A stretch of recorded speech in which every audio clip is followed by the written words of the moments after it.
നമസ്കാരം. എന്താണ് കേരളം നേരിടുന്ന ഏറ്റവും വലിയ പ്രശ്നം? അത് വിലക്കയറ്റമല്ല, പ്രകൃതി ദുരന്തങ്ങളല്ല, മദ്യവും മയക്കുമരുന്നും ഉണ്ടാക്കുന്ന സാമൂഹിക ആഘാതങ്ങളല്ല. ഇതെല്ലാം ഇവിടെ ഉണ്ട് എന്ന് പറയുമ്പോഴും കേരളം നേരിടുന്ന ഏറ്റവും വലിയ പ്രശ്നം എന്താണെന്ന് വ്യക്തമായി പറയുകയാണ് ഡയറക്ടർ ജനറൽ ഓഫ് എംപ്ലോയ്മെന്റിന്റെ ഏറ്റവും പുതിയ കണക്കുകൾ. കേരള സമൂഹത്തിൽ ഇപ്പോൾ ബാധിച്ചിരിക്കുന്ന മുഴുവൻ അസംതൃപ്തികളുടെയും അരാജകത്വത്തിന്റെയും കാരണം തൊഴിലില്ലായ്മയാണ്. 15 മുതൽ 29 വയസ്സുവരെ പ്രായമുള്ളവരുടെ തൊഴിലില്ലായ്മയിൽ വലിയ ലിംഗ അസമത്വവുമുണ്ട്. 29 വയസ്സുവരെ പ്രായമുള്ള സ്ത്രീകൾക്കിടയിൽ കേരളത്തിൽ തൊഴിലില്ലാത്തവരുടെ അനുപാതം 43.8 ആണ്. രാജ്യത്ത് അത് 10.6 മാത്രവും. കുടുംബശ്രീകൾ പോലെ കൂട്ടുകൂടി സംരംഭകരായോ മൈക്രോ ഫിനാൻസ് വഴി വായ്പ നൽകിയോ പരിഹരിക്കാവുന്നതല്ല ഈ കൊടിയ അന്തരം. സ്പോട്ട്ലൈറ്റ് ആരംഭിക്കുന്നു. ഈ യുവതികൾക്കാണ് കേരളം വഴിയൊരുക്കേണ്ടത്. ആരും വഴി വെട്ടിക്കൊടുക്കേണ്ട കാര്യമില്ല, സ്വയം വെട്ടിക്കയറി വരട്ടെ എന്നൊക്കെ ആലങ്കാരികമായി പറയാം എന്നേയുള്ളൂ. എന്റെ പിതാവ് സിനിമയിലില്ല, ഞാൻ സ്വയം വഴിവെട്ടി വന്നതാണ് എന്നൊക്കെ പറയുന്നതിലെ ഹീറോയിസത്തിന് കൈയടിക്കാം. പക്ഷേ അങ്ങനെ അവസരം ഉണ്ടാക്കാൻ കഴിയുന്നവർ 3.5 കോടി ജനതയിൽ 300 പോലും തികയുന്നില്ല. കേരളം നേരിടുന്ന ഏറ്റവും വലിയ പ്രശ്നം ഒരു തർക്കവുമില്ലാതെ സ്ത്രീകളുടെ തൊഴിലില്ലായ്മയാണ്. 29 വയസ്സിൽ താഴെയുള്ള യുവതികളുടെ ഈ പ്രശ്നത്തിന് കുടുംബശ്രീയൊന്നും 1% പോലും ആശ്വാസമാകില്ല. നഗരങ്ങളിൽ ഈ പ്രായപരിധിയിലുള്ള സ്ത്രീകളിൽ തൊഴിലില്ലായ്മ നിരക്ക് 42.8 ആണ്. ദേശീയ ശരാശരി ഇതിന്റെ പകുതിക്ക് അല്പം മുകളിൽ മാത്രമായ 21.7 മാത്രമാണ്. ഗ്രാമങ്ങളിലേക്ക് എത്തിയാൽ ഈ അന്തരത്തിന് സമാനതകളില്ല. കേരളത്തിൽ ഗ്രാമങ്ങളിലെ 44.7% യുവതികളും ജോലിയില്ലാത്തവരാണ്. ദേശീയ ശരാശരി വെറും 7.4% മാത്രവും. ദേശീയ ശരാശരിയേക്കാൾ 6 മടങ്ങാണ് കേരളത്തിലെ ഗ്രാമങ്ങളിലെ വനിതകളുടെ തൊഴിലില്ലായ്മ എന്ന് അർത്ഥം. ഒരു കാര്യം തറപ്പിച്ചു പറയാം, 29 വയസ്സുവരെ തൊഴിലില്ലാതെ ഇരിക്കുന്ന സ്ത്രീകളിൽ 80% പിന്നീടും തൊഴിൽ രഹിതരായി തുടരാൻ നിർബന്ധിതരാവുകയാണ്. സർക്കാർ മേഖലയിലോ പൊതുമേഖലയിലോ സ്വകാര്യ മേഖലയിലോ തൊഴിലെണ്ണം കൂടുന്നില്ല എന്നതാണ് കാരണം. 2014 പൊതുമേഖലയിൽ തൊഴിൽ കിട്ടുന്ന നിരക്ക് 5.8 ആയിരുന്നെങ്കിൽ 10 വർഷം കഴിഞ്ഞപ്പോൾ അത് 5.6 കുറഞ്ഞു. സ്വകാര്യ മേഖലയിലെ തൊഴിൽ നിരക്കും മറ്റ് സംസ്ഥാനങ്ങളിലെ അനുപാതത്തിൽ വളർന്നില്ല.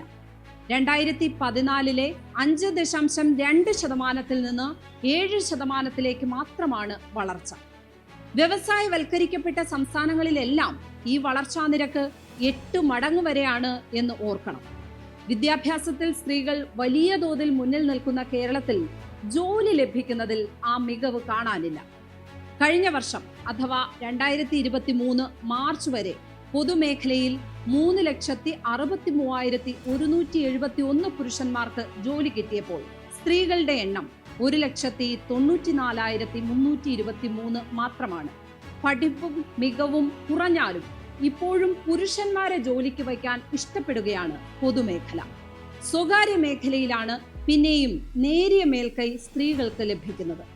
3,54,098 സ്ത്രീകൾക്ക് ജോലി കിട്ടിയപ്പോൾ പുരുഷന്മാരുടെ എണ്ണം 3,41,195 ആണ്. ഇവയിലേറെയും ശമ്പളം കുറഞ്ഞ അൺസ്കിൽഡ് ലേബർ ആണെന്നുകൂടി മറക്കരുത്. രാജ്യത്ത് 29 വയസ്സിൽ താഴെയുള്ള സ്ത്രീകൾക്ക് ഏറ്റവും തൊഴിലില്ലാത്തത് കേരളത്തിലാണ്.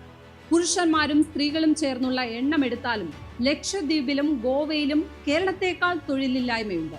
എന്നാൽ സ്ത്രീകളുടെ കാര്യമെടുത്താൽ കേരളത്തിലാണ് ഏറ്റവും തൊഴിലില്ലായ്മ. കേരളത്തിൽ 43.8, ഗോവയിൽ 41.3, ലക്ഷദ്വീപിൽ 40.4 എന്നിങ്ങനെയാണ് സ്ത്രീകളിലെ തൊഴിലില്ലായ്മ നിരക്ക്. കൊടിയ ദാരിദ്ര്യം അനുഭവിക്കുന്ന ബീഹാറിൽ പോലും സ്ത്രീകളുടെ തൊഴിലില്ലായ്മ നിരക്ക് 7 മാത്രമാണ്. വലിയ ജനസംഖ്യയുള്ള ഉത്തർപ്രദേശിൽ 6.6 മാത്രവും. തൊട്ടടുത്ത കർണാടകയിൽ പോലും യുവതികളുടെ തൊഴിലില്ലായ്മ നിരക്ക് 10.8%. ഇത്ര വലിയ രാഷ്ട്രീയ അനിശ്ചിതത്വവും അരാജകത്വവും സമീപകാലത്ത് കേരളത്തിലെ തെരഞ്ഞെടുപ്പുകളിൽ ദൃശ്യമാകുന്നതിന് കാരണം സ്ത്രീകളുടെ ഈ തൊഴിലില്ലായ്മയാണ്. ഈ തൊഴിലില്ലായ്മയ്ക്ക് മറ്റൊരു വലിയ ആഘാതം കൂടിയുണ്ട്. കേരളത്തിലെ തൊഴിലില്ലാത്ത യുവതികളിൽ നല്ലൊരു പങ്ക് പ്രൊഫഷണൽ വിദ്യാഭ്യാസം നേടിയവരാണ്. ലക്ഷങ്ങളുടെ വിദ്യാഭ്യാസ വായ്പ എടുത്തോ തൊഴിലുള്ള മാതാപിതാക്കൾ ശമ്പളത്തിന്റെ നല്ലൊരു പങ്ക് ചെലവാക്കിയോ പഠിപ്പിച്ചവരാണ് ഈ യുവതികൾ. MBBS കഴിഞ്ഞവരെ മാസം 10,000 രൂപ ശമ്പളത്തിന് രാത്രി കാഷ്വാലിറ്റിയിൽ നിയമിക്കുന്ന ആശുപത്രികളുണ്ട് എന്ന് പറഞ്ഞാൽ എത്ര പേർ വിശ്വസിക്കും? എന്നാൽ അത് സത്യമാണ്. നഴ്സുമാർക്ക് കിട്ടുന്നതിന്റെ പകുതി പോലും കിട്ടാതെ പൾസ് നോക്കാനും മുറിവ് വൃത്തിയാക്കാനും നിൽക്കേണ്ടി വരുന്ന ഡോക്ടർമാർ കേരളത്തിലുണ്ട്. പഠിക്കാനായി മാസം 40,000 വരെ മുടക്കിയവരുടെ അവസ്ഥയാണ് ഇത്. MBBSകാർക്ക് അങ്ങനെയെങ്കിലും സാധിക്കുന്നുണ്ടെങ്കിൽ ആയുർവേദം പഠിച്ചവരുടെ നില അതിലും കഷ്ടമാണ്. ഹോമിയോ കഴിഞ്ഞവർ അതിലേറെ കഷ്ടപ്പെടുന്നു. കമ്പ്യൂട്ടർ എഞ്ചിനീയറിംഗ് പഠിച്ചവർ കട്ട ചുമക്കാൻ പോകുന്നു എന്നത് പഴയ മിമിക്രി തമാശ അല്ലാതായി. ഈ സ്ത്രീകൾ ദുരഭിമാനം കൊണ്ട് ജോലിക്ക് പോകുന്നില്ല എന്ന പതിവ് മാടമ്പി പ്രയോഗവുമായി ദയവായി ആരും വരരുത്. ബംഗാളിൽ നിന്നും ബീഹാറിൽ നിന്നും ഇവിടെ വന്ന് ചെയ്യുന്ന ആ പണി നിങ്ങൾക്ക് എടുത്തുകൂടെ എന്ന് ചോദിക്കരുത്. അതിന് ഒരു കാരണമുണ്ട്. ഒരു തൊഴിലും മോശം ആയതുകൊണ്ടല്ല. പക്ഷേ കമ്പ്യൂട്ടർ എഞ്ചിനീയറിംഗ് പഠിച്ചവർക്ക് ആ മേഖലയിലും ഫാഷൻ ടെക്നോളജി പഠിച്ചവർക്ക് ആ മേഖലയിലും തൊഴിൽ കിട്ടുന്നില്ലെങ്കിൽ നമ്മുടെ നാട് പോകുന്നത് പിന്നോട്ടാണ് എന്നാണ് അർത്ഥം. സാമൂഹിക വളർച്ച എന്നത് വിദ്യാഭ്യാസത്തിലൂടെ മാത്രം ഉണ്ടാകുന്നതല്ല. ചുറ്റുപാടുകളിലും അതുണ്ടാകണം. ലഭിക്കുന്ന സൗകര്യങ്ങളിലും അത് ദൃശ്യമാകണം. ഇന്ത്യയിൽ ഏറ്റവും മോശം തൊഴിൽ സാഹചര്യം സ്ത്രീകൾക്കുള്ള സംസ്ഥാനമായി തുടരേണ്ട നാടല്ല കേരളം. സ്പോട്ട്ലൈറ്റ് ഇവിടെ പൂർണ്ണമാകുന്നു. നാളെ മറ്റൊരു വിഷയവുമായി. നമസ്കാരം.